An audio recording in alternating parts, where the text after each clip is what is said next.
Well, hi guys, we're back again. It is the Obi-Wan podcast made possible by Bet Winner, the boss man, John Obi Mikel, myself, Chris McHardy. I'll be honest, John, I don't know what day it is. We've recorded so many of these podcasts, and it's great. We've got Taking the Mikel, and then we've got our big names. It's just great to be back, and we're back with another big name this time. We're back with a bang again. So yeah, you just have to keep going. Keep plugging. Keep plugging, exactly. Get in the big boys, get in the top, the big names, on the pod. And that's why, this pod is doing so well. We are mixing things up, as we've said, all season long in season 2, not just individuals affiliated with Chelsea Football Club, not just individuals that fly the flag for Nigeria. And we've got a bloke now in Patrice Evra, who is an interesting fella. I love spending time with him, as I know you do. We were laughing our way through this interview. Lovely guy. Good, amazing guy, of course. Legend of the game. Played for Manchester United. Plus a lot of big clubs. Played for Juventus, played for Manchester United, of course, where, I think he's a top legend for the club. Represented the club, captain Manchester United.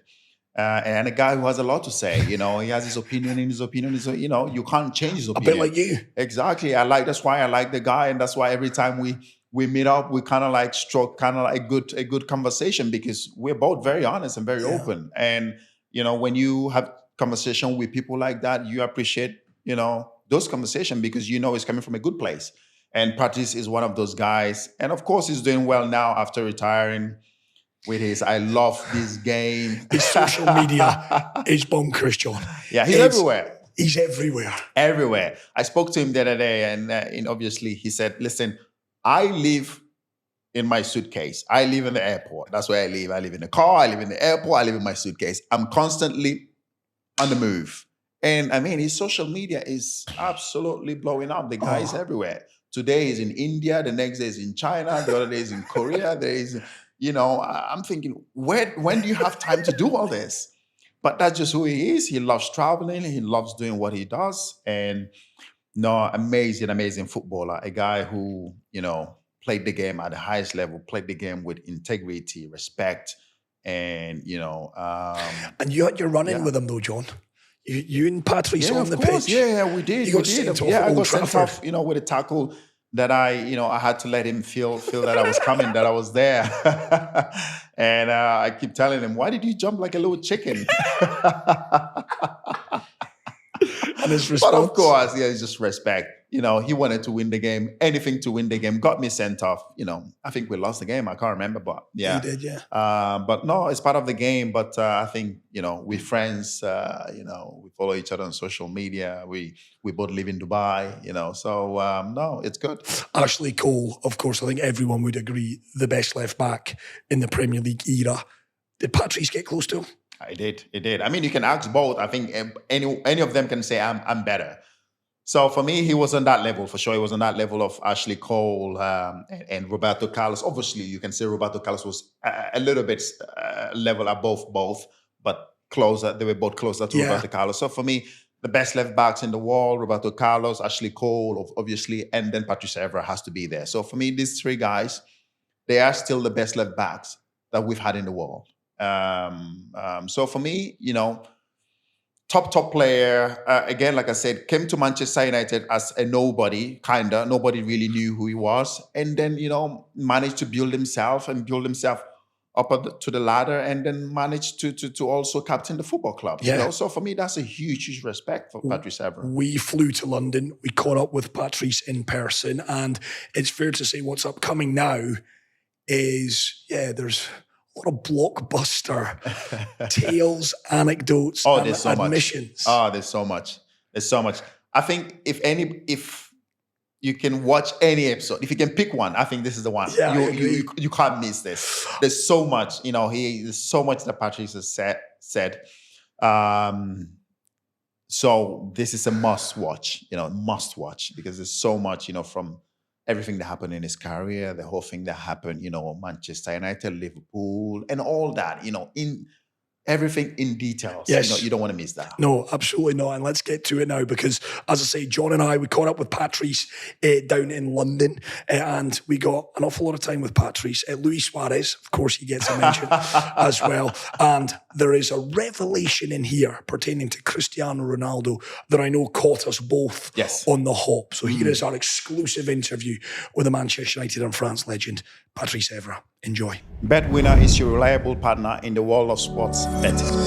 It's the latest episode of the OB1 podcast made possible by BetWinner. I love this game. That is this man's motto. Yep. I tell you what, John, at the end of this, we're going to get him saying, I love this podcast. We all... That's a good way to start. Yeah. No, it's, amazing human being, amazing footballer, legend of the game, legend of Manchester United, somebody I was lucky to play against so many times. And yeah, we shared a lot of battles together. And to see him doing what he's doing right now, social media and growing, for me, it's amazing. So yeah, I love this game is what it is. It's Patrice Evra. Patrice, welcome to the podcast. Thank you for having me, guys. I love this game is the mantra. We're going to get to that, Patrice, but there's only one place to start. You two boys have been having a bit of back and forth on social media. There's a bit of beef, Patrice. I mean, I'm telling the truth. It's not the beef. I will never have any beef with my brother John because, like you say, on the pitch, of course, we were enemy, and I respect that. But off the pitch now, I know him much better, and I understand why he was like such a gladiator on the pitch. Thanks. But no. The thing is, John, he posted a picture, when he was with the boss. And you can see in that picture, John is not even close. He's like that. And, I'm the right person to say what the boss was thinking in that moment. And you can see his lip is like, I won't swear, Can you swear in your podcast? Of course you can, yeah. You can see on the picture, it's like, for fuck's sake. I'm having like a nice meal. And who is this dude? He had the memory like maybe 14 years ago, whatever. Yeah, 18 years ago. 18 years ago, these guys had the United shirt on. So it's not like just he had everything on. So he was a United player. But at the end, he went to Chelsea. And to be honest, what a career he had in Chelsea. Thank you. So it's no regret. But to say the boss forgave him. And no, I can't let this happen. You don't believe that? No chance.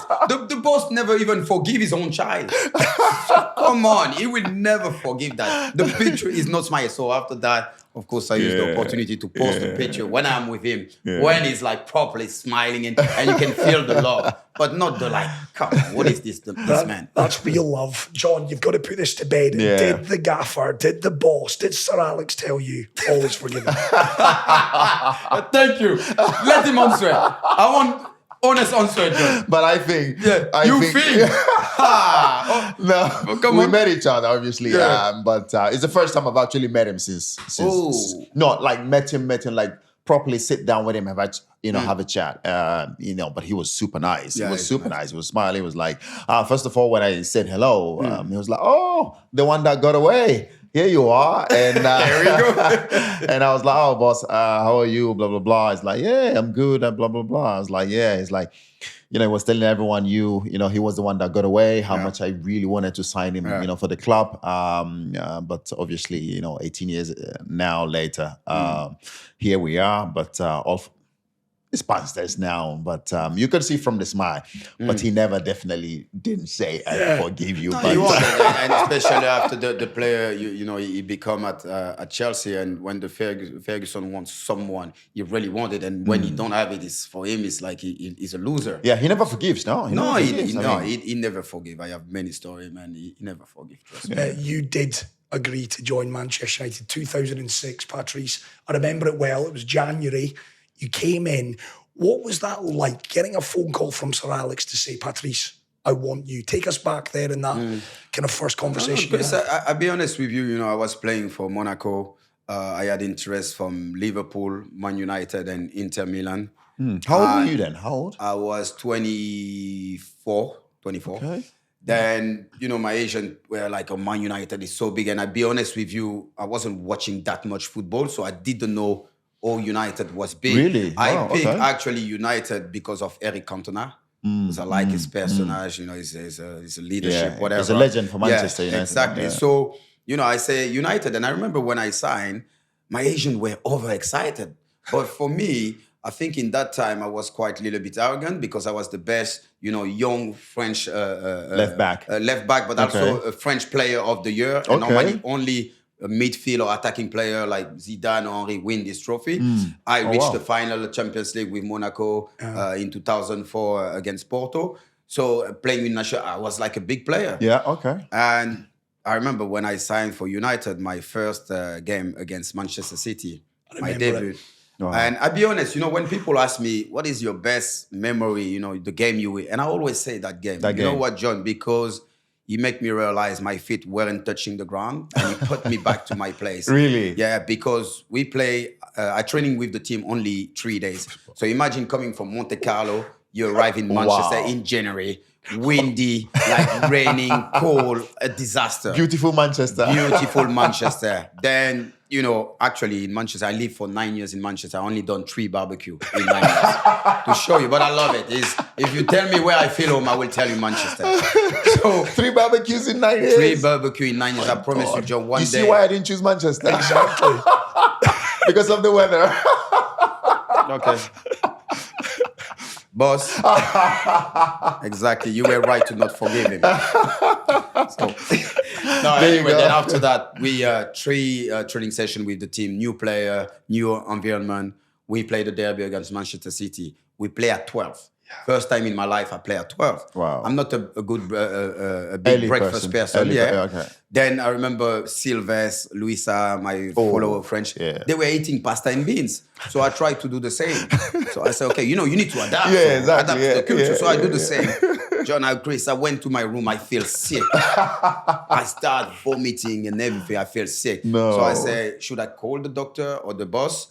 And after this, they would say, no, he's scared. He don't go boss. He's scared. First game as well, And, I don't like to find any excuse. And even this is not an excuse anyway. Start the game. I play against Trevor Sinclair, big man. Oh, yeah. First 5 minutes, he headbutted me. I was bleeding. Then I remember it was a corner kick. I was against the post. And when you talk to yourself, and I was like, what the hell I'm doing here? The football is so fast. I was in Monte Carlo, chilling, enjoying yourself, enjoying life. Being the best player in Monaco. John, unbelievable. I said, what an idiot you are. Then, halftime, I remember, so Sir Alex Ferguson gave the hairdryer to everyone, like shouting. Then he looked at me, he said, Patrice, now you're going to watch the rest of the game next to me and you're going to learn how to play in England. We get beat, I think, 3-1. And it get even worse. At the end of the game, I went home. My agent was with his wife. And I remember he put his hand in my shoulder like that. And he said, Patrice, I'm sorry. I said, what do you mean you're sorry? He said, I should never bring you at United. The challenge is too big. No way. Imagine your own people, they start boasting about you. And he hurt me. That moment I feel really hurt. So I did 6 months. After, of course, I play against Liverpool. We didn't play a lot. I remember me and Nemanja Vidic, we came at the same time. We even play a reserve game and we get sub after 45 minutes to tell you how bad we are. We were in the shower talking like, Vida was like, I'm going to back to, to Serbia. Me, I was like, I have AS Roma. Maybe I'm going to go to Italy. And, but at the end, we didn't give up. Yeah. And I remember I missed the call with the French national team for the World Cup. And all the summer, I was like working on the gym because I understand to play in the Premier League, first of all, you need to be strong, physically and not playing with your skill. Exactly. So I work hard in the gym. We had finally my first preseason with Man United in South Africa. I did an amazing tournament. And I remember Mikel, the assistant, he shook my hand. He said, now you're a United player. And of course, the rest is history. BetWinner is your reliable partner in the world of sport betting. BetWinner. That's amazing, John, because it touches on something that you've said on this podcast about finding your feet at Chelsea and earning the trust of your peers and the coaching staff. That handshake from Mike Phelan that summer would have made you feel 10 feet tall, I'm sure, Patrice. You've spoken about that, John. It took you time to earn the trust. Of course. When you come to big clubs like this, which Patrice knows, you have to earn the trust of the big players who are there. The manager, the players, because they've been there, they've done it. And they've built the club where it is, which is winning, winning and winning. There's nothing less than that. You have to win. And until you start putting in performances that these guys will say, okay, this is it. until you start doing that, they will not accept you. You have to start doing that, putting in performances, and they will know that, okay, this guy is becoming one of us. And then, and then once you start doing that, and one thing I like what Patrice just said there, not giving up. Same as me as well. First time I went to Chelsea, of course, I had to, I struggled. Yeah. First 6 months, a year, I struggled. I remember getting, sent off twice in my first 2-3 months. And Mourinho had to make me learn quickly, in a very, very tough way. But, that was the way we learned back then. Exactly. Now, when you get of course, we know Fergie with the hairdryer. When you do that nowadays, the managers will end up in jail. No, but that's why I say to a lot of people. And what I love about what John just says about you need to get, the qualification from the players sometime. And I remember, what Paul Scholes tell me straight. He say, after I was doing good, he said, Patrice, I'll be honest, I asked the gaffer to send you back for free to Monaco. No. He said, I think you were a joker. The one also. I think I was a joker. No. But that's what I like, John, because even if we were a family, between us, we were killing each other. We were no friend. Do you know many times? Just because you want to win, right? Exactly. The winning mindset. You know how many times I argue with Ryan Giggs just because I was doing a bad throwing, the one when he bounced and he was like this. And I was like, he was like, Patrice, what the fuck is this throwing? Yeah. And I was like, come on, you better than that. You can control it with your technique. Then after the game, we shake hands. Many times Ferguson have to stop the training session because we were broken legs. Yeah. The training session was even more important than the game. Yeah. But this is the winning mindset. And that's why people say, if Ferguson was managing right now, I say he will probably end up in jail. Yeah, because the way the old school, it was quite tough. It was throwing boots at us, bottle of water, screaming in your face, crazy stuff. And the new generation now is getting more softer. Look, before the academy player, they used to clean our boots. But it was like a reward. Oh my God, I'm cleaning the boots of Rooney or whatever. Yeah. Now, if you do that to that new generation, they're going to call the Asian and it will be breaking new. They say they will feel like slave. Mentally, It's affecting them mentally. But I don't blame them because this is the new society because the youngest have everything fast. Everything fast. So they lose that anger. And you see with the social media now, a footballer player, he become a Brown, he become a model, he become a politician. We used to be only football player. That's why you eat and, sleep football. You talk about that anger. Do you need to be angry to play football at the very highest level? You need to survive. Exactly. Me, I have that anger in the street. When I was the age of 13, I used to beg money to buy a sandwich. You need to survive. I have a lot of friends, they die next to me. It was a lot of, violence where I was living. So for me... And where was that, if you don't mind me asking? This is when I was living in Les Ulis, a quarter in Paris. Okay. I was 13 years old. That's why when people ask me, I say, football, saved my life. It's not like being proud or saying I was a gangster. No, I've never been a gangster. And you need something to survive. And that's why all my, my anger, that's why I put on the pitch. So I had never had pressure to play any final or playing in front of 78,000 people. The real pressure is when you have to survive every day, when you have to feed your family. This is the real pressure. And when you don't have that anger, and don't get me wrong, I don't blame that. Some people, they born in a rich family, but it will be difficult for them to have that anger because you're born with it. And when you got that, you have no limit. Exactly. You have no limit. Even like John says, sometimes people will dub about you, you will be down, but you will never give up. Because for me, giving up is a luxury. I always say it's easy to give up. I say, you know what, that's it. I respect every people in depression. And it's a serious matter. A lot of people and my friend have been, but this is a luxury for me. I can't allow myself to be depressed because there's so many people, they are counting on me. So that's why when I saw Thierry Henry doing this podcast and he said, yes, in a part of my career, I was in depression. But you can't open yourself. First of all, as a man and also as a black man, crying is a weakness. So that's why now I'm more mature. I'm trying to get rid of that toxic masculinity. But if you ask too many footballer players, they must be depressed right now. But they can't be. I mean, I mean, that's what you just said there. Back then, we can't be seen crying. No. You know what I mean? No. If you're having a bad time mentally, you're having a bad time and your career, we played 20 years or 15 years career, you have bad times. Back then, you can't go to the manager and say, manager, I don't want to play this game. Mentally, I'm not ready for it. No, because they will see you as weakness. And that's it. You're out of the team. Yeah. But now they will find you somebody to talk to. Yeah. You have all this luxury. They will bring everybody. Yeah. We never had that, Patrice. We never had all that. I agree, John. And what he said, I even maybe regret it. But I was playing for Juventus. I won't name the player. We were on the plane. I was going to the toilet and I look at the player, was crying. I said, okay, wait, we have no connection. Maybe someone's dying in his family. Then I said, why are you crying? He said, because, Patrice, I'm watching this movie for the 4th time, and every time I watch it, I'm crying. He said, you're laughing straight away like that. Then I said, okay. What movie is that? I don't even know the movie, man. Then I came back. Stupid I am. Carlos Tevez was next to me. And I said, Carlito, don't say it to anyone, but can you believe, he's watching a movie 4th time and he's crying. Carlito didn't say nothing.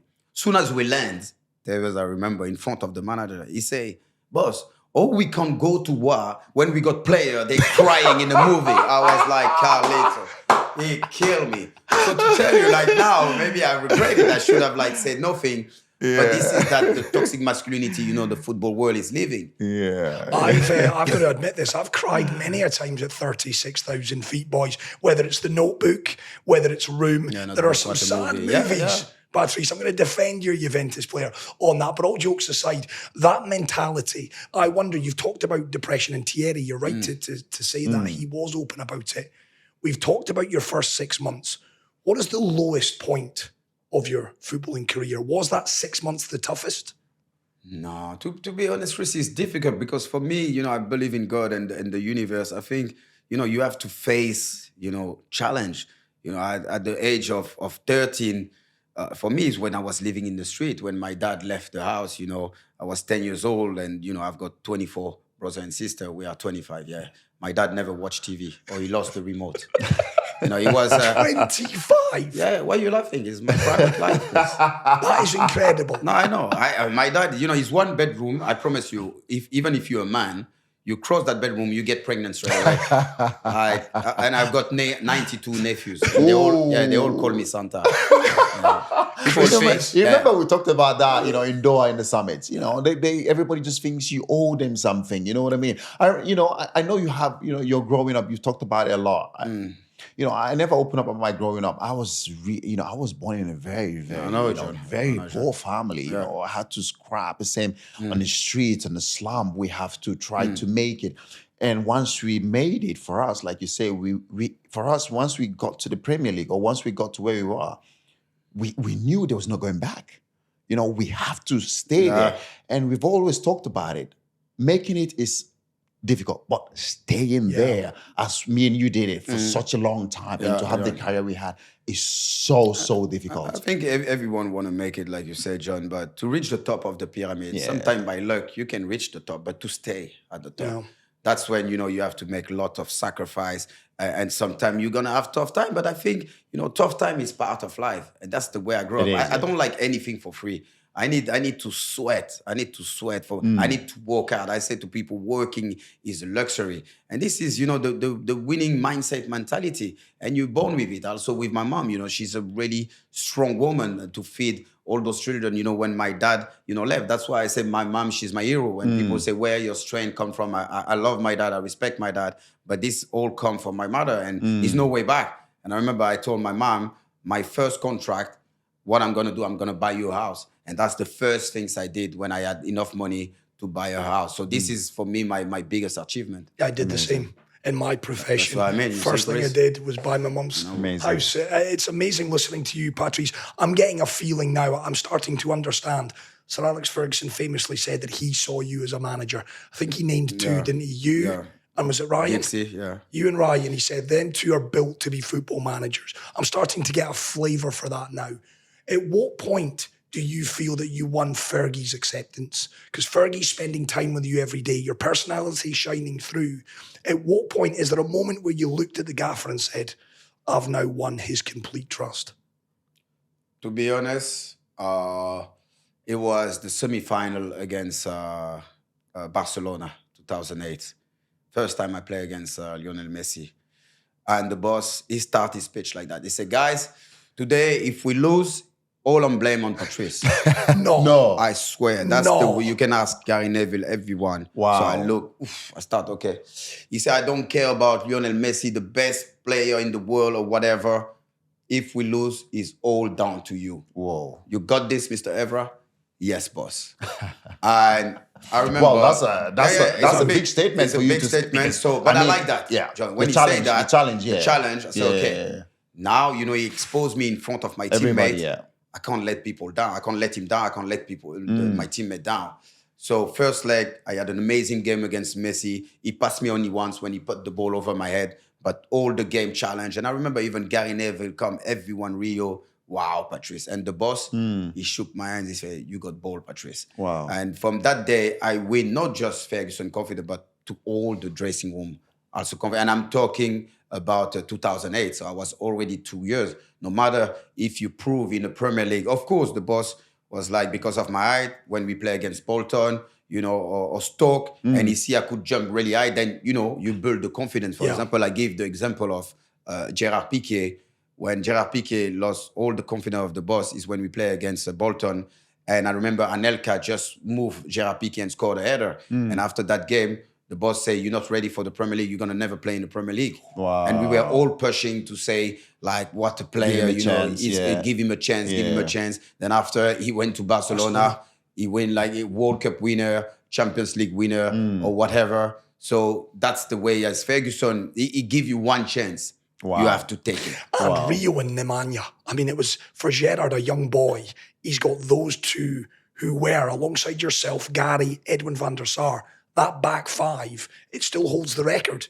12 Premier League games without conceding a goal. Yeah, but to be honest with you, even the captain of the defense was Van der Sar. I think, John, all those goalkeepers, when they save the goal, they always go and run and shout to the defender. But I'm like, you pay for that. You pay for saving goals. So why you come and shouting on us? Edwin never did that. Oh, he was so calm. He was always so go calm, on the left. He's coming, Patrice. Go inside with the both feet. Could play the ball. It was just an amazing goalkeeper. Then after, of course, you got Nemanja Vidic will put his head where no one gonna even put his foot.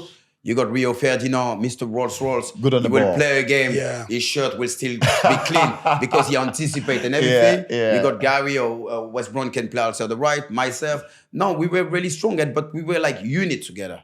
We were like always say, guys, we don't want to concede any goal, but we were also attacking. So they were covering, when I was attacking, but we were really in symbiosis. He was a family. But to go back, sorry, I don't know if you're going to ask me this question, but Chelsea. So we had I had personally a philosophy before I started the league. And it's not disrespect any team. If you win against Arsenal, it means you're going to win against your babies. If you win against, don't laugh, John. I love all my Gunners fans. If you win against Manchester City, but seriously, that was how we saw them back then. So yeah. It was. It was. Back then. Now we are the babies. So if you win against Manchester City, you win against the noisy neighbor. If you win against Liverpool, you win against the enemy. Yeah. If you win against Chelsea, it means you're going to win the league. And that was Ferguson also mentality, because this team were the most similar team to us.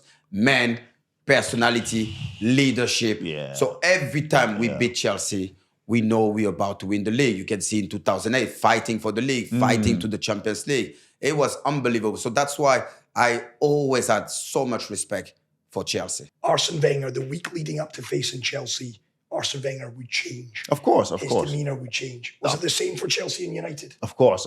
Playing against United, of course, like Patrick said, they were the biggest rivalry, for us. The same. If you beat United, back then you have a chance of winning the Premier League. We know Arsenal, like Patrice said, Arsenal.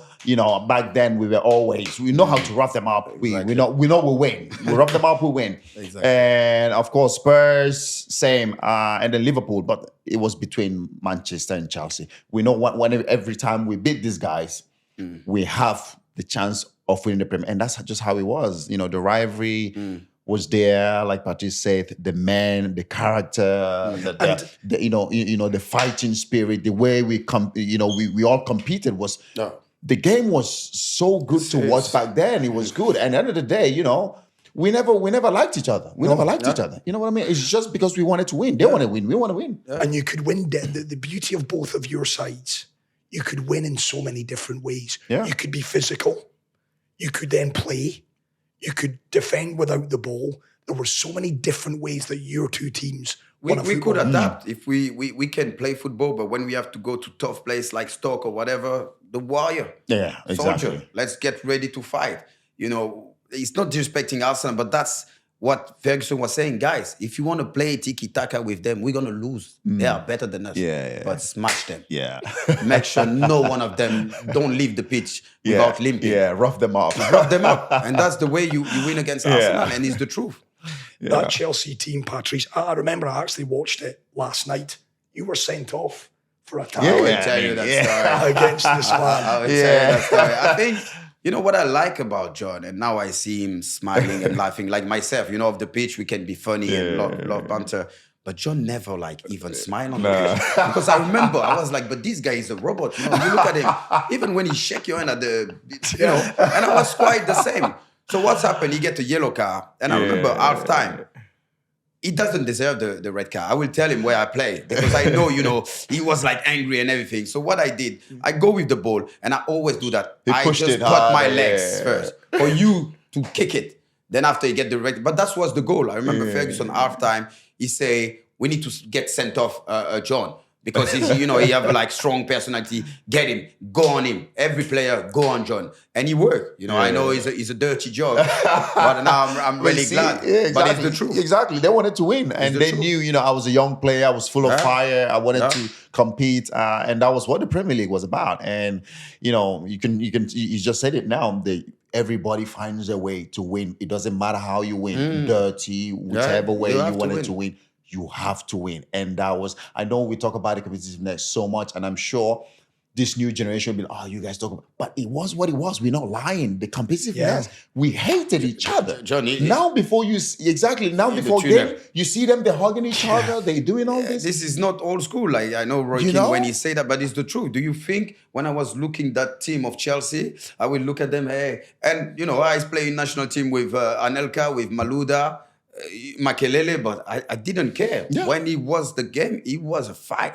We hate each other. We hate each other. Simple. BetWinner is your reliable partner in the world of sport betting.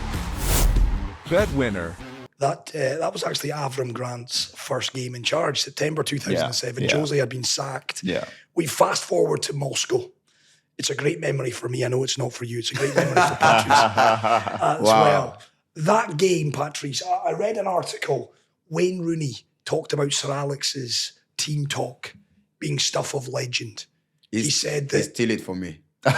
Did he really? What was said? Take us back there. No, for me, it's the best speech ever I heard in my life because he didn't talk about football.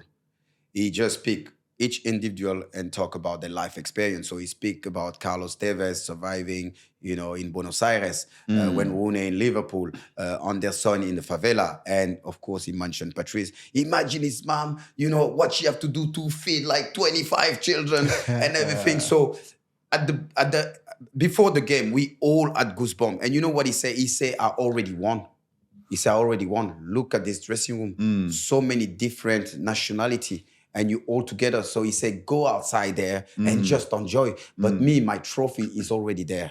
Wow, that's amazing. That's what he said. That's amazing. Football. Just that's amazing. Goosebumps. There's something, you know, that, you know, I mean, I don't know if I should ask you this, that we don't, I don't know if we talk about it more, a lot more. I remember, obviously, the incidents that happened, you know, between you and Suarez.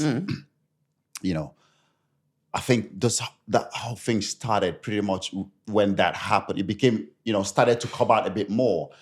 You know, obviously, I wasn't there. We weren't there. But obviously, you knew what happened. And how did you deal with that back then? What was it about? John, it was tough because I live in England and I never experienced any kind of racism. So honestly, none until that point. Not until that point, and it's not someone from England. That's why when what's happened in the Euro, when they miss those penalties and suddenly you become like a Jamaican player or whatever. But this is the same for France. When we did the strike for Anelka in 2010, suddenly I was from Senegal and not from France anymore. So I say the world to stop being hypocrite, because the racism is everywhere. And especially, I know football is a massive platform, but the problem is in the society. It is in the society. So it's not like just the football, and even if we change rule or whatever, it's the government. But one thing I'd say also about the racism, sorry, I will answer your question, is we need to stop being hypocrite. Because you remember when they tried to do the Super League, and in 48 hours, everybody came out and stopped it. A project. It didn't even start, John. And I see all my teammates, pointing, you shouldn't do that. They're gonna kill the football. So I was like, and I say, but why I don't see or feel the same energy when we have to fight against racism? So to go back the Luis Suárez episode, I had to fight with myself to not punch him or to kick him on the pitch. I remember he didn't know I was speaking Spanish, and he said the N word. First of all, he say, I was marking him in the corner, and he say, don't touch me, N-word. And I say, what did you say in Spanish? He said, I don't speak with the N-word. Oh, damn. When you have like one angel and one devil angel, and one say, come on, slap him. The other one, Patrice, be careful, there's millions of children watching the game and whatever. So I wasn't not anymore in the game. I was just talking, don't do it, don't do it.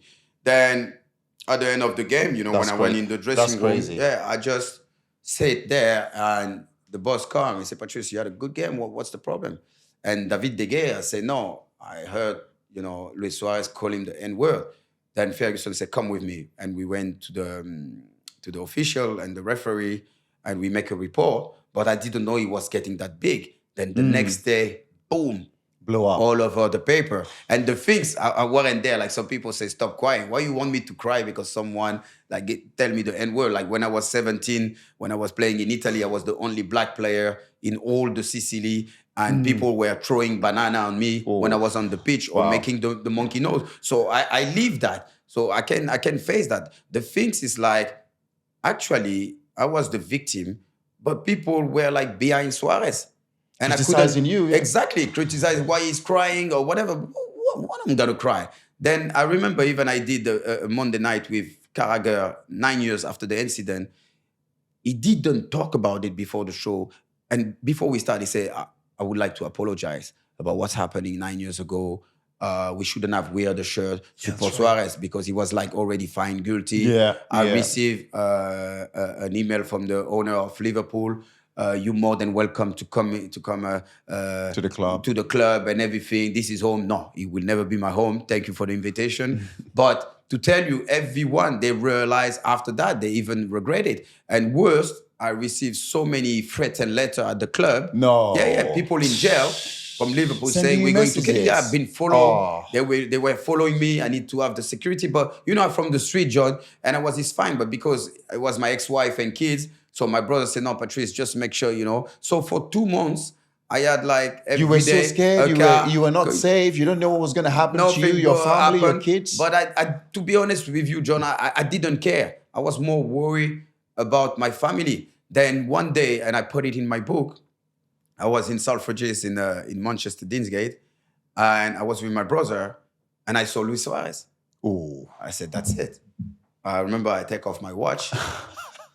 And I start walking, and boom, a little girl come to Luis Suárez. It was his daughter. And he grabbed his daughter, and we said, we never do anything in front of the family. So he didn't saw me. He didn't saw me. And the best part is why I'm not lying. He was a guy, he read my book. He said, Patrice, do you know that day I was walking at Selfridges, and I couldn't believe Luis Suárez was on one floor and you were on the other floor coming to his floor. So I was like, wow, you're the only person. And of course, my brother was there. And at the end, I didn't do nothing. I never had AIDS. So if it wasn't because you saw his daughter, no, I will go. You would have gone for it. In Selfridges. It's the dark side. 100%. I grew up, fighting was something normal. And it's that things I thanks God I get rid of it. But it was just like something normal. Someone disrespect you in the street, boom, you go straight away, no matter the location or whatever. Then I remember After that, I play against Luis Suárez with Juventus, the final. I see Messi, Neymar. I shake the hands of Luis Suárez. Even if when for his return, he refused to check my hands. Shake your hands. Yeah. And before the game, people were more talking about the head shank with Suarez and Evra. My mom calls said, Patrice, we believe in God and in life you have to forgive. And I forgive. And I will never call Luis Suarez a racist because I don't know him close enough. But that day he used some racist words. But I can't come and say Luis Suarez is a racist. And I have no problem with him. Of course, I will never spend a holiday with him. But I had no problem with Luis Suarez at all. You've never spoken to him, Patrice. You've not spoken one word to him since? No, just shake hands before. He was in the tunnel, not even before the game. Hey, hola, that's it. I forgive people. I have no hate in my heart. Kind of. Of course. I was just going to talk about also my incident. Of course, that happened. I think in your case, like you've just said now, we have to stop being hypocritical about it. We have to talk about it. And what you've just said there, the Super League that was going to start, everybody united, all the fans, all the clubs, all the ex-players, everybody united, and we stopped it. Yeah.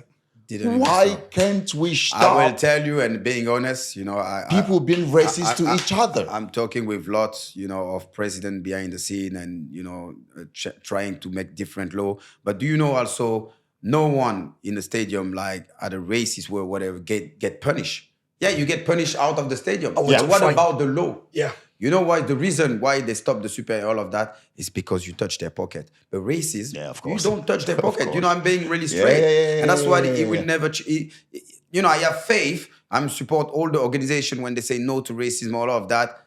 But the problem is the society. It's a government problem. It's bigger than football. I say no one born as a racist, as a gangster, as a rapist or whatever, as a pedophile, but it depends on the environment he grew up. Environment, and exactly, this society, when someone do something, we like to condemn it, but we never ask the question why. Why is like that? Yeah. My situation before we go to another question. Clattenberg. Okay, it happened in Stamford Bridge, and it was against United. It was against United, yeah. And Ramirez came to me and said, Mikel, do you know what he said to you? When you guys had a little thing, and then you run off, and he said something. He called you fucking black cunt. Wow. And and I was like, what? This was after the game, and I was like, what? Ramirez was like, yes. I hear. And of course, me, Ramirez, coming from Brazil, first season. And we lost the game. Tension was high. I lost it, Patrice. I lost it because I've seen it happen to you. Yeah. I absolutely lost it. I left the dressing room, no shirts, stormed into the referee's dressing room. I was like, come out. I'm going to break your fucking legs. That's what I said. Come out here. I'm going to fucking break, I'm going to smash you. And before I could get into him, the securities and the whole referee, everybody saw me. Everybody was pulling me. Mikel, stop. I ran out of the restaurant. They were chasing me. So before I could get in, they were all pulling me back. So for me, sometimes, we have to deal with it. We have to talk about it. And we have to do more for sure to make sure we combat this. Yes, the authorities are trying, but like you said, when you touch their pocket, and FIFA, I've spoken to them a few times now, I've been there. They try a little bit, but they can still do more. They're trying, but they can still do more. Absolutely. We can all do more. What is the answer? You've talked about education. It comes from the classrooms. It comes from parents. It's come for the education. I don't believe in punishment because I always say to people, if a fan come and use racist word and you ban him from the stadium, what is going to learn? He's going to even have more hate. Yeah. I say, because I'm who I am, now I'm being banned. So it's like talking to the fan, having a lot of conversation, tell them, it's not allowed anymore. Communication have to be better. I don't say people have to do what I'm doing, but you see, when I'm talking about the racism on social media, I put a costume in panda, I dance, I remove the head, and I say, I'm black, I'm white, I'm chubby, say no to racism, say no to bully. So I think it's a different way to communicate with that new generation. That's why I never did like the UEFA campaign when you have to you straight face and say no to racism. You don't learn nothing. It's after training. People don't know exactly the matter. So you have to come with your heart. I don't have the solution. That's why I say when I was at the UK Parliament and they were talking, okay, Mr. Evra, what's the solution? I said, guys, I didn't study for that. You are the one to find the solution. The only things I ask you, just prioritize it in your agenda. Prioritize it. And you will see, I know you have a lot of things to deal with, but if you prioritize it in your agenda, put it on the top, then things will change. An awful lot still needs to be done. There's no doubt about that. Yes. We're a million miles away from eradicating it fully in society. Taking matters back to football, Patrice, I want to take you to the Stadium of Light if I can. 2012. Over at the Etihad Stadium, 92 minutes on the clock. Martin Tyler in the commentary box. Balotelli, Auguerooooo. And we know what happened from there. City win the title. They're first, of course. Take us back to Stadium of Light because you're champions. Manchester United for a couple of minutes. Champions. It's a breaking heart story, but also a very good story. That's why we keep winning after that game. I remember before the game, I was the captain and I was like, guys, City not going to win because, you know, they need to beat, what's QPR. QPR, yeah. And, you know, they were playing the relegation with Bolton. So I said, we just have to win. And I remember, Joe, I never see Sunderland playing so well. I feel like City have paid it. It was crazy. Like to pull up the 1-0, we have to show a game. End of the game, Ferguson come on the pitch, the United fan singing "We Champion." Yeah. And I remember we go to them. Then suddenly we heard like the Sunderland fan, no. Equalize, 1-1. Yes, We're still champion. Yeah. We're still champion. Fergie, we're still champion. Then I remember as soon as, you know, we get into the tunnel. Closer to the tunnel. Close to the tunnel. You see the Sunderland fan. The boss, it's over. Aguero just score. So I will tell you a lot of story about that. We came in the dressing room. Some of the young players were crying. And Ferguson came and says, it's down to you. You give that league away because we lost so many stupid points to get to that. We were like one moment like 9 points in front or whatever. Was that the game 3-3 with Everton? To Everton. You scored. When were all of those games like a disaster. So the boss already, I remember that game again, he said, you just, well done. Just congratulate City. They already champion. And it was like, and it was 3 games left. I think we draw at Wigan or lost. So I don't remember. Anyway, we lose like some stupid point. Then at the end of the game, he say, you know, I want you to feel it. I want you to get hurt. The pain. Yeah. And if you find that interview when I come out in the dressing room and I say congratulations to City, but it's because we weren't consistent this year. And if we are consistent, we're going to win the league for 10 years, 10 points in advance. And the next year, that's when he bought Ron Persie, Shinji Kagawa, whatever, because Ferguson say, I'm going to back the old United school way. Because remember, it was a problem when people say it's not enough English player playing for United. That's when we bring back Cleverley, Ashley Young, Chris Smalling, all of that, Phil Jones. And then Ferguson say, okay, I'm going to back to the United way. And that's when he brings Shinji Kagawa and Robin van Persie. And we win the league.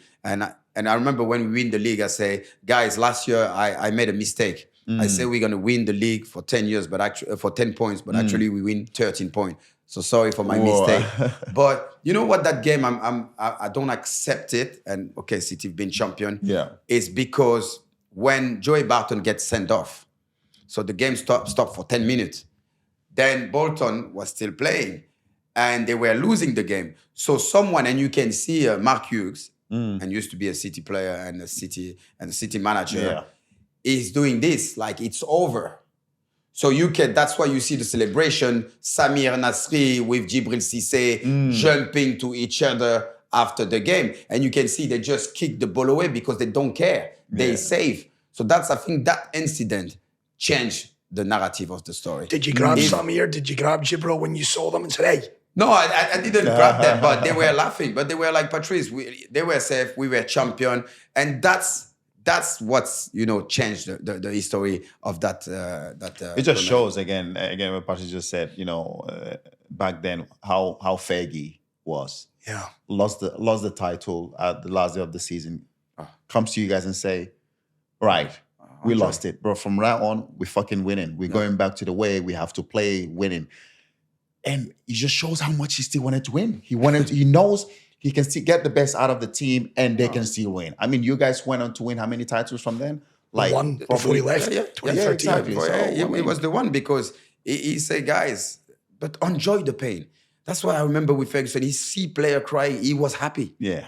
He was actually happy to see them They down, like to put you in that situation. Crying. Yeah. He wanted you Same to be with in that Mourinho. situation. Yeah. For after that, you come back next year and you remember how much you were in pain and you don't want to feel that pain again. BetWinner is your reliable partner in the world of sport betting.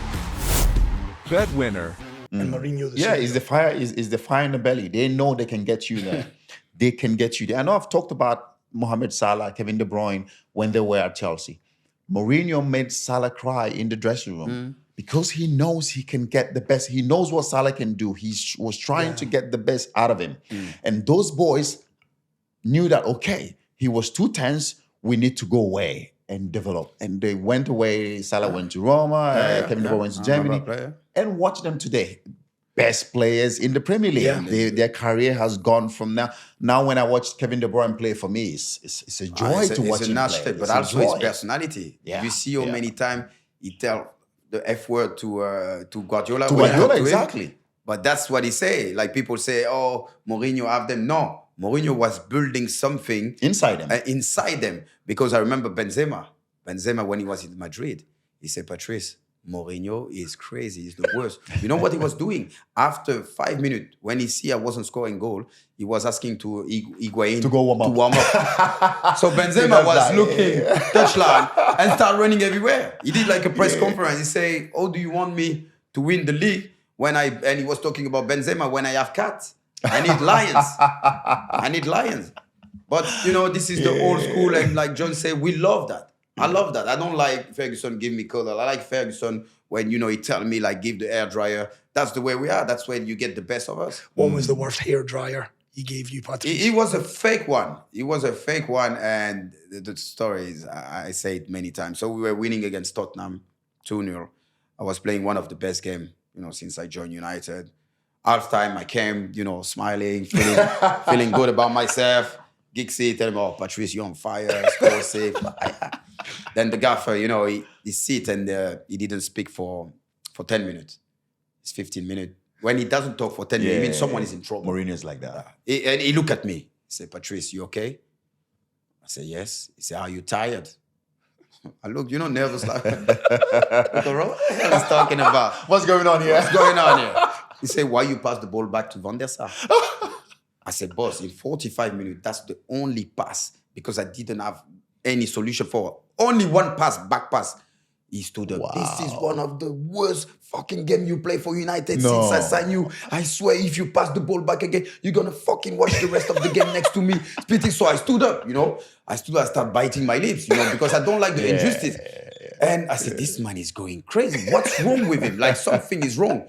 Then, you know, I never answer back to the manager in front of the teammate. Always, you have, no matter if he's right or wrong, I hate when the manager says something, you stay quiet. Yeah. You fix the business after the game, whatever. Yeah. Second half, we won 4-0, and I won the man of the match. Everyone, Patrice, he's getting old. Don't listen to him. Doing shower, everything. I tell him that story when he came to see me in Dubai 1 month ago. Then knocked the door. Boom. Hello, son. How are you? I say, oh, I am, boss.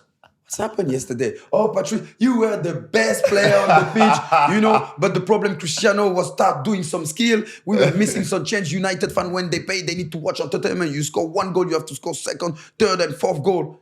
Then I look at him. Wow. I said, boss, you know, do me a sign next time, because this was a close one. He looked at me, he said, get off of my office.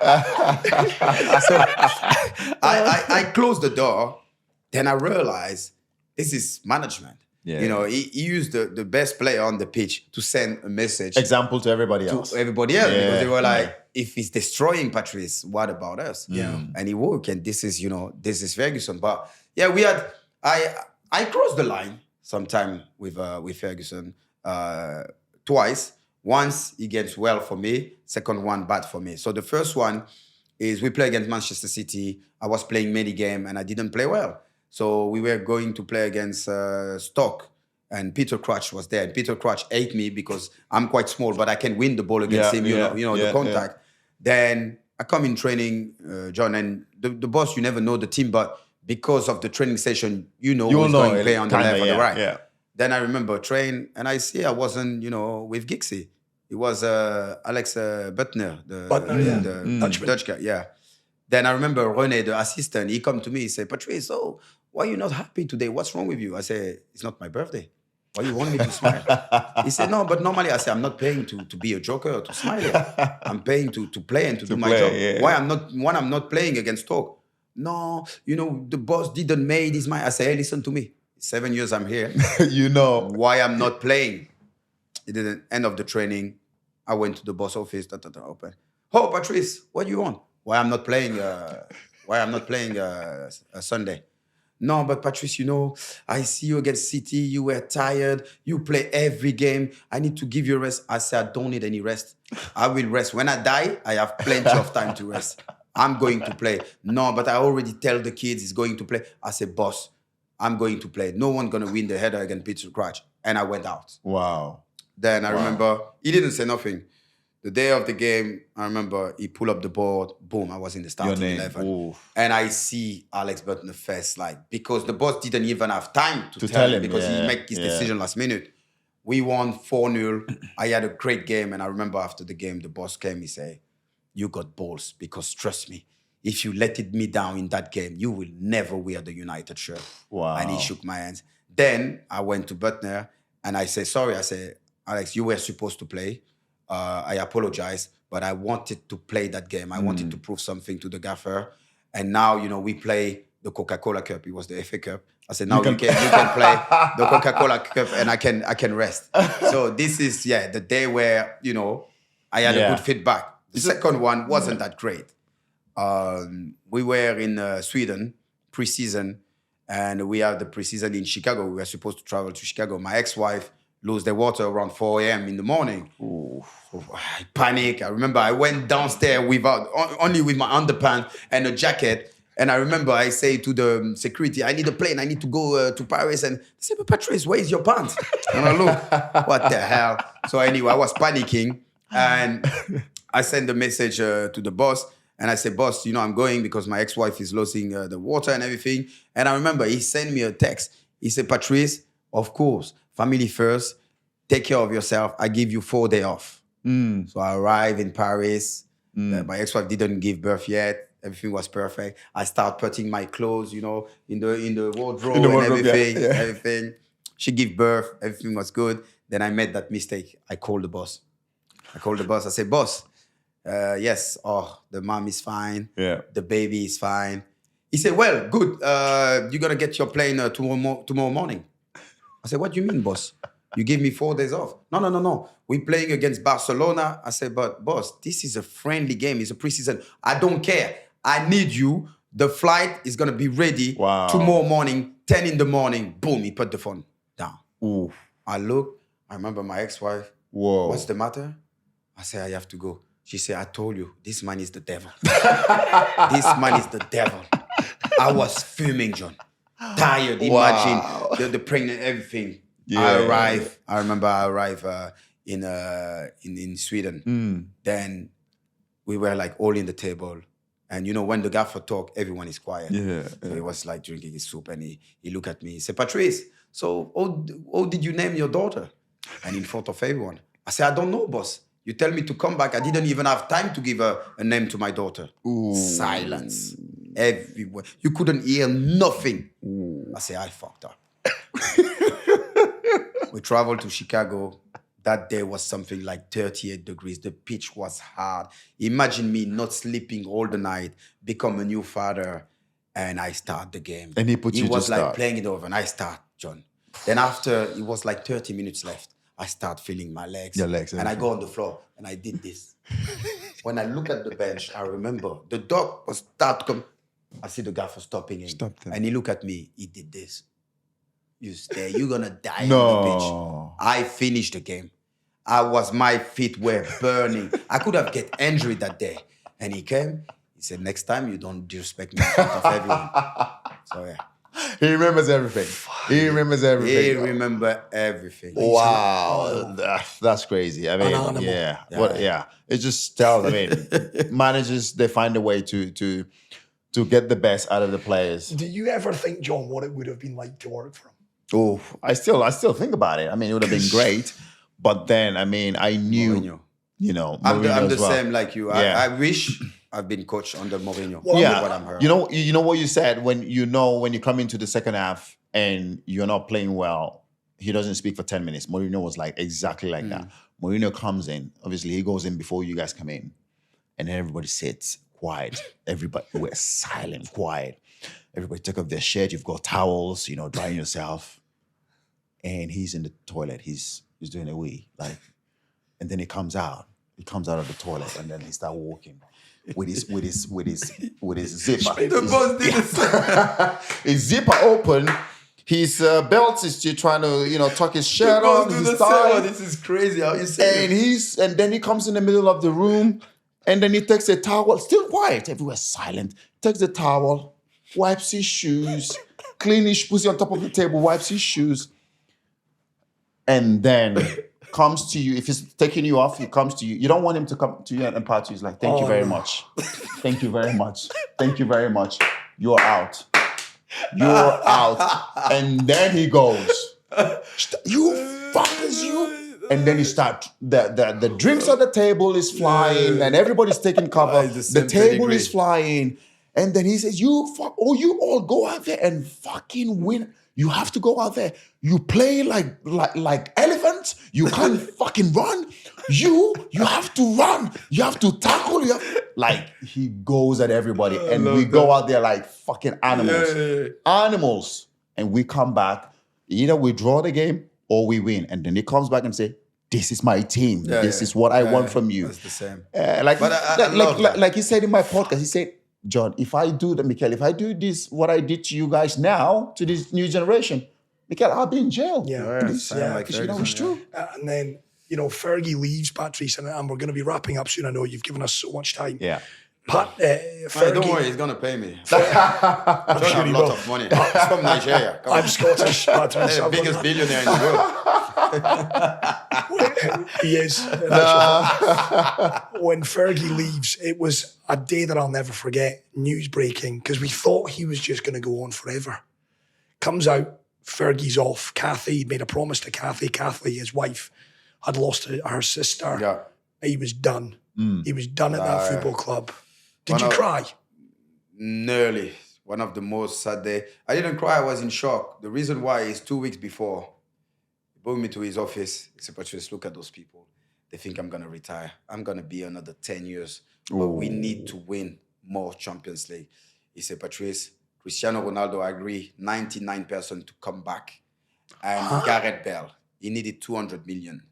And the club refused to give him those 200 million. And now they spend even billion, whatever. And what year was that? He wanted to. It bring was 2013. just before he retired. Before he so retired. that's why, I remember when I get out of his office, I was like, Cristiano is back. Gareth Bale. We're back in business after winning, the title and everything. Imagine those two. Imagine. So that's what he said. He said, I need to win more Champions League. Then one morning, I come back in the training ground, and when you arrive, if you see all the paparazzi, it means one of the players have been caught in the paper. Some big shit happened. Something happened. When you see them, something happened. Yeah. Then I remember I arrived in the dressing room, and everyone was not dressed, and the player Legion, Gary was, now the gaffer want to have a chat. Then he come, for the first time I see the gaffer with his normal, clothes, not the training kit. I say, oh. Then he come, I remember he said, okay, guys, I'm gonna resign. I made the decision. Wow. Because my wife, lost a sister. He said things like that. But I know it's bigger than that, but it's also one of the reasons. And I remember Van Persie was crying. Crying. And he apologized to two players. He apologized to Van Persie and Shinji Kagawa. He said, I just bring you and, I'm leaving you. I know I'm letting you down, but this is a personal matter. And he just went back in his office. Then I said, maybe it's a prank. I said, maybe it's a joke, Then I remember we trained. He wasn't like doing the training session. So I was in the car driving. And that's why when I say I didn't cry, I was just like out of space. I was like, what's going on? You know? Then after, of course, I was the first to know David Moyes will be the next one because I was doing my coach license. When everyone went in holiday, I have to stay to do my coach license. Okay. And one day I come in the cafeteria and I saw Moyes and Ferguson talking. Then I remember Ferguson say, hey, David, this is your new captain. He's an amazing guy. So Patrice, please take care of David Moyes. And that was the first time I know David Moyes was the next coach. I've got to ask, you've said something. You've said there, Patrice, you would have loved to have played under Mourinho. The greatest of respects to David Moyes. He was chosen for a reason. But I think I speak for a lot of people, a lot of Man United fans. I remember calling for Mourinho. Jose was the next one, Chris. He should have been. I will tell you some of the reason why. First of all, Jose was dying. He wanted to manage. He wanted to come, yeah. I heard that. I remember when we play against Real Madrid and when in Champions League, when Nani gets sent off. You know, Mourinho, after the game, when we lost, he came. He shook our hands to everyone and said, you are the real winner and everything. But you can see he loved United. Ferguson wanted him. The person I think didn't want Mourinho to come was Bobby Charlton. Because of all the things when Mourinho was the manager of Madrid and, you know, fighting on the touchline, creating chaos. Yeah. So they say a United manager needs more class. Like this, you know, like Ferguson. Even Ferguson was going to the referee and was doing things, but it's Sir Alex Ferguson. And to be fair, I regret it because like when people were talking about Mourinho, I couldn't wait. I couldn't wait because we needed that. I think the man could have done, and don't get me wrong, he came and he finished second. Yeah. He win the UEFA Cup and he said, I've done a miracle. People say this guy is crazy. He has such a big ego. But at the end, he wasn't wrong. That's right. He wasn't wrong. Nobody gave him second, so you had to give him a lot of credit. For me, he was the man, without any doubt. Like, he never coached me. So I remember also when he was in Madrid, and in 2008, I was end of contract. I was free. And my ex-wife didn't like Manchester, so say, we have to leave. That's why the reason she's my ex-wife. then Madrid came. Madrid came, offer like a good contract. Mourinho, of course, know me. I played the final, you know, with Monaco against Porto, whatever. And, you know, I always wanted to come back. Even when I was at Juventus, you know how many like message and call I had with Mourinho and wanted to come back to United. Yeah, many times. Wow. Because it's like some manager like John say, you don't want people to say, you're so nice, you're so beautiful. I want people to say, you ugly, run like crazy. And that's, you know, that's what motivates us. Yeah, it is, yeah. I mean, I'll have to ask you this question. Retired, Fergie saw that the team is not doing well, brought him back, and you guys won the league.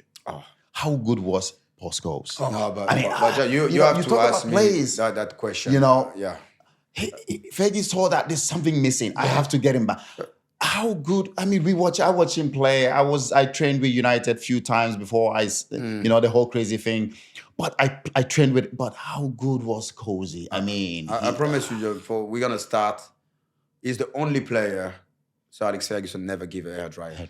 So this will start with that statement. Yeah. When people ask me who is the best player you play with when you are United, people expect me to say Cristiano or Wayne. Is Paul Scholes and Ryan Giggs. And you know, what a man also. He dictated the tempo. You know how many times Ferguson was telling us, you are stupid, ignorant. Just pass the ball to Scholes. Scholes controlled the game.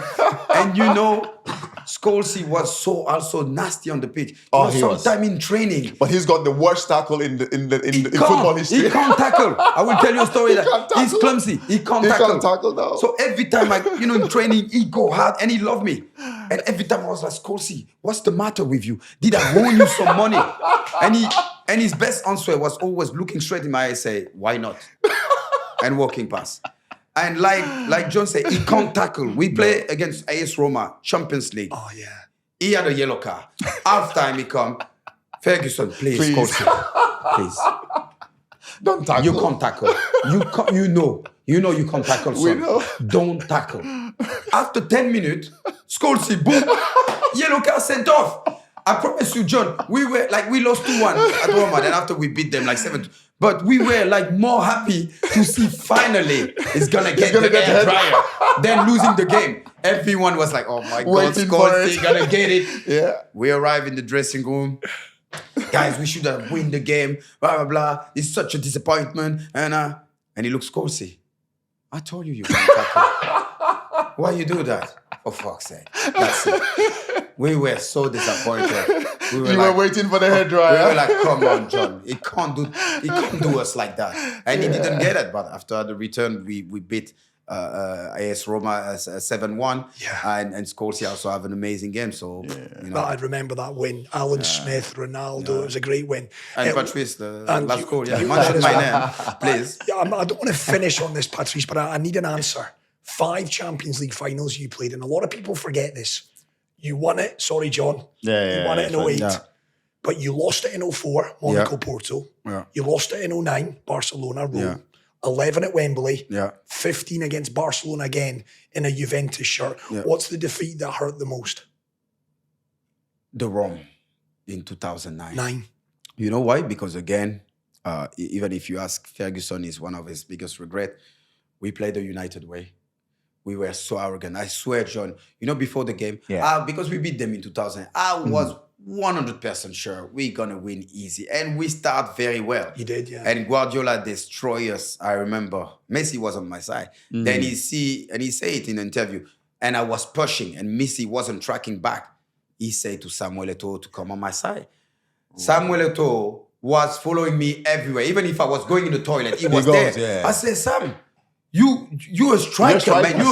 You're a Ballon d'Or. Like, come on. He said, I have to do the job, bro. Yeah. Sorry, I have to do the job.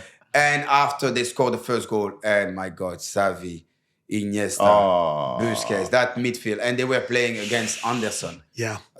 Man, it was like you were just tired to watch them. You know when people say, press them, you couldn't press them. You couldn't. And after Messi was coming in those little pockets in the middle, they destroy us. But this game hurt me so much because I was so confident. So, of course, when you lost the final, and I lost 4 final, and that's why I say I always respect Barcelona there. But it's no hate in my heart, but I also don't like them because they took 3 Champions League away from you. for me. Like one with Juventus, 2 with Man United. Yeah. And that final in 2009, Chelsea should have been there. Yeah. It should have been Chelsea Oh again. man, but that's the thing. Also, you know what's happening. Like that the famous Drogba is a disgrace. It's a disgrace. It's a disgrace. Yeah. We were watching the game, and even that we wanted to play Barcelona instead of Chelsea. Wow. Because we know Chelsea were better them and deserve to win. Yeah. So actually, to tell you this also put an extra confidence to us to say, oh, thank God they get rid of Chelsea. Yeah. We don't have to get rid of Chelsea. Wow. So we were too super confident. Wow. And they That's beat nice. us. That's nice to know. You guys really wanted to play Barcelona then. Wow. No, John, but if you ask to any United player, like Chelsea, we had a massive respect. Like you can ask to Mikel when they were coming in national team, also they were respecting us because we were the most similar team. Yeah, the most. respect was You there. look at the tunnel, when you will say John, you will say John Terry, and all those big guys. And you see the same with us, Vidic, Rio. You know, those guys are gladiators. They're going to fight. They're not going to play a game. They're not going to play a game. Ashley Cole universally loved Patrice. And I'm not saying this because you're sat here in front of me. I always felt outside of Manchester United, you were a little bit underrated. I've had many an argument over who's the best left back in the Premier League, Ashley Cole or Patrice Evra. Did you feel that? Did you feel that perhaps... No, at all. You know, me and Ash, we did our coach license together. Yeah. And we did it together. We had so much similarity. And now I understand why the level was quite high. And first thing he said, Patrice, you're better than me. And I said, no, Ash, don't say that. I think the difference with me and Ash is when I went out of the Premier League in Italy at Juventus, I play and I still win. Then he went in Rome.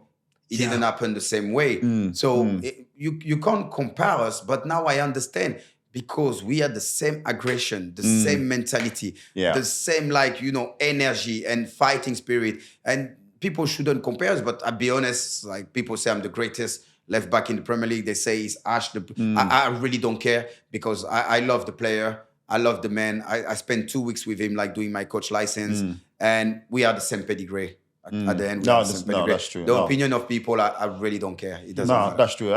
Both for me. Both. Yeah, top. I think they're both the best. Like I don't think we've had now up till today a similar left backs in the Premier League. Two of the all-time greats. Patrice, I love this game as your motto. We're going to finish there because you've given us so much time. It's been Don't worry, he's gonna pay. It's not free. I love this game. Love this money. We need that. I love this podcast before you go. That mantra to people who watch you on social media, what does it mean? How do you define I love this game? I love this game is nothing related to any kind of sport. I love this game is about life. You know, in life, you win, you lose, but you should never give up. It's a game. It's also no discrimination. It's about respecting any color, any religion, and being passionate about life. That's why, you know, sometimes I will have a glass of water and I will scream, I love this game. It's just like, you feel blessed and grateful. To be alive. To be alive. To still keep enjoying this. Keep enjoying, help each other. My mom educate me, more you give, more you receive. So that's the legacy I want to leave behind when I leave. You know, that's the kind of legacy I want to leave. Like, you don't know who built the traffic light, but we use them. And that's the same things I want about I love this game. I don't want people to remember Patrice Evra. It's just the motto. It's just the philosophy of life. It's a tribe. And it just go crazy. It's just overwhelmed. You know, sometimes, I promise you, I go in my bedroom, I'm like, why me? Because we were talking early on, you know, I'm not Messi, I'm not Ronaldo, I'm not Neymar. But now people feel connected to me. That's why I'm 10 times more famous now than when I used to play. I really create a positive monster, but it's authentic. It's not like every time I will do a video to make people happy, I do it because I'm a happy person. And I spread, you know, the message there. You can see what's happening all around the world. So I just want to try to make the most people happy I can because, you know, it's 10 people in my head. I have like a grumpy person, an angry person, a happy person. I can motivate you. I can be your clown. And I just want to make sure when I leave this earth, I want because I believe in angel. I don't want the grumpy angel say, look at these guys now. He wants us to take him to heaven or to hell or whatever. And he didn't use me, you know, all his life. So that's what I make sure I use all my angel to make them happy, you know, before I... Amazing. That's an amazing message. Patrice Evra, Obi-Wan podcast made possible you so much. by BetWinner. One more time, I love this podcast, Patrice. I love this game. How much? I love this podcast. Patrice Evra, what a man. Thank you so much. Thank you for having me. Amazing. Thank you so much. BetWinner is your reliable partner in the world of sports betting. Right, so that's a question that both needs to be put to Cristiano Ronaldo, to Gareth Bale. Fergie wanted them both before he left the football club. I mean, talk about my kind of brain exploding at that. Talk about a manager wanting the best players in his football club. Yeah. Players who will come in and improve and help the football club to be better. And that's what Fergie did. All throughout his stay at Manchester United is about how do I make the team better? How do I make the football club better? And that's by bringing the best players to the football club. And of course, we just had it. We wanted to bring Gareth Bale and Cristiano Ronaldo back to the football You know, club. John, that would have been absolutely mental for the Premier League. And no doubt about it, instead of Gabriel Obertan, with the greatest of respects, and Michael Owen, who popped up after Ronaldo as well. Very quickly as well, John, you know, I've spent a lot of time with you and you talk about individuals with the minerals, the kind of psychological strength of will, the foresight to be a football player at these big clubs. Listening to Patrice Evra, he was built for Manchester United. You know, Drogba and yourself and GT were built for Chelsea. Yeah. Essentially, you're all built for big clubs. Listening to Patrice there's a man that just give me 11 of those in my starting 11, you know? Yeah, it's a man there. Yeah, exactly. You can tell Patrice has this perspective of how he sees things and sees life and sees football. And he goes about it that way. You can't persuade him. You can't change his views on things. And he says it the way it is. He plays the game the way it should be played with you know, with a lot of character, a lot of attitude, a lot of bite, a lot of ego. And that's what we had back in the day, you know, the ego, the attitude, the players wanted to be better, the competitiveness on the pitch. Patrice had all of that. Whatever you want, whether you want to play rough, he's there. You want to play it easy, he's there. And that's what Manchester United had back then. And that's what we had back then. So that's why, you know, when you have these players compete on the pitch, it's it's always a blockbuster when we met. And that's what it was, you know. The rivalry was there and we enjoyed it. Patrice enjoyed it. I enjoyed it, like you said. Got me sent off, you know, because, you know, we, you know, 50-50. I want to win. He wants to win. We both went for it, you know, and I came out of it worse because I got sent off. He's a lovely guy. We could have spent an awful lot more time with Patrice Evra. We thank him as well for joining us on the podcast. He loves this game, and I now think he loves this podcast. I love this game, yeah, and I'm sure he loves this podcast. Oh, yes, indeed. Right, that is it for myself and John. If you have enjoyed this episode, let us know about it. Comment in the comment box on YouTube. Drop us a rating as well across your usual podcast platforms as well. We're going to be back with another big name on the Obi-Wan podcast, made possible by BetWinner. We'll see you soon.